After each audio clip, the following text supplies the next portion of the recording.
Saya dirampasi oleh seorang anak Nias. Kemudian saya mencurhatkan itu di grup Facebook Nias Barat, Nias Selatan, dan sebagainya. Dan kemudian saya dimaki-maki oleh orang-orang Nias di dalam, babi, gosi, naga, nenek moyang orang Batak, monyet, dan sebagainya. Kemudian saya bicara, mengatakan seperti ini. Itu hanya admin grup Facebook Nias Barat dan Nias Selatan ya, yang bisa membantah itu ya, seperti itu. Jadi saya bilang seperti ini, saya yang salah. Tadinya saya pikir di sini ada orang Kristen. Nah, tadi saya berharap di situ ada orang Kristen. Ternyata di sini orang Nias semua begitu. Saya salah, gitu. Saya salah berpikir, saya berharap ada orang Kristen di situ, begitu. Ternyata tidak. Kalau orang Kristen itu ada orang dirampasi, itu korban dirampasi, menurut Yesus itu yang terbaik dibawa ke penginapan, diobati luka-lukanya. Nah, nanti kau obati, ini ada uang, nanti kalau ada kurang, nanti saya balik lagi, saya bayar. Itu orang Kristen ketika ada perampokan. Bukan orang Kristen yang karena pelakunya ada sesukunya, itu nggak urusan, itu urusanmu. Ya, Pak Pendeta, ya, Betel Neraha, ya, itu urusanmu, kau dirampoi, itu urusanmu. Itu sikap pendeta yang bagaimana, Pak Betel Neraha?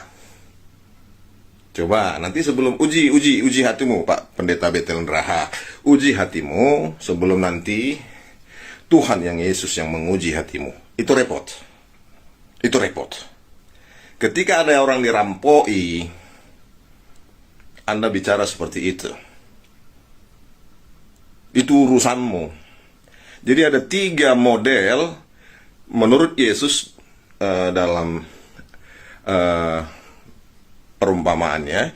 Melihat orang yang dirampok, itu ada yang dia lewat seberang, mengabaikan orang itu. Ada orang yang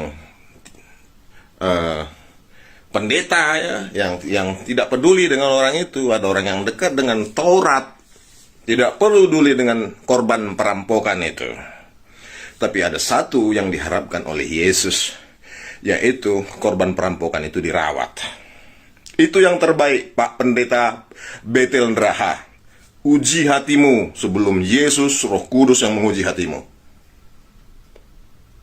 Anda berkata, itu urusanmu. Kau bermasalah dengan seseorang, itu urusanmu.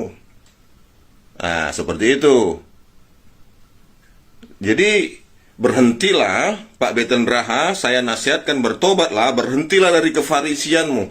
Farisi itu, boleh dicari di kamus Alkitab. Arti Farisi itu adalah orang yang memakai Taurat Musa, orang Kristen gitu ya, Taurat Musa dia pakai, tapi mempertahankan adat istiadat nenek moyang. Tradisi lebih penting, Pak, bagi orang Farisi. Orang Farisi masuk neraka. Lawannya Yesus itu orang Farisi.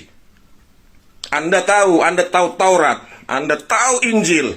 Pendeta Neraha masuk neraka menurut Yesus karena engkau menentang apa yang Yesus ajarkan. Anda boleh pendeta. Pendeta itu ahli Taurat. Anda orang ahli Taurat tapi tidak menjalankan Taurat itu. Lebih penting tradisimu. Enyah kau iblis. Itu kata Tuhan. Percayalah. Bertobatlah Pak Pendeta Betel Neraha. Bertobatlah. Selagi ada kesempatan.